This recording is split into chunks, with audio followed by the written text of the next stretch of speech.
যে সেনাবাহিনী সুপ্রকে সরাতে পারেনি, জাতীয় ঐক্যের সর্বদলীয় সরকার গঠন করতে পারেনি, যে সেনাবাহিনী বিপ্লবী সরকার গঠন করতে পারেনি, সেই সেনাবাহিনী কি করে বিপি নুরের উপর হামলা চালায়?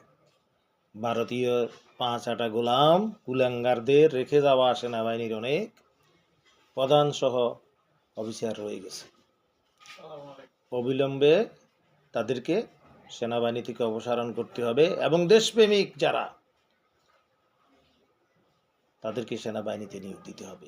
অবিলম্বে সেনাবাহিনীর এই কলঙ্কিত প্রধানকে অপসারণ চাই এবং সেনাবাহিনীকে কলঙ্ক মুক্ত করে, ভারতের তাবেদার মুক্ত করে, রয়্যাল এজেন্ট মুক্ত করে খাঁটি বাংলাদেশি সেনাবাহিনী গঠন করার জন্য আহ্বান জানাচ্ছি। একই সাথে এই ন্যাক্কারজনক ঘটনার জন্য সেনাবাহিনী প্রধান সহ পুরো সেনাবাহিনীকে জাতির কাছে ক্ষমা চাইতে হবে।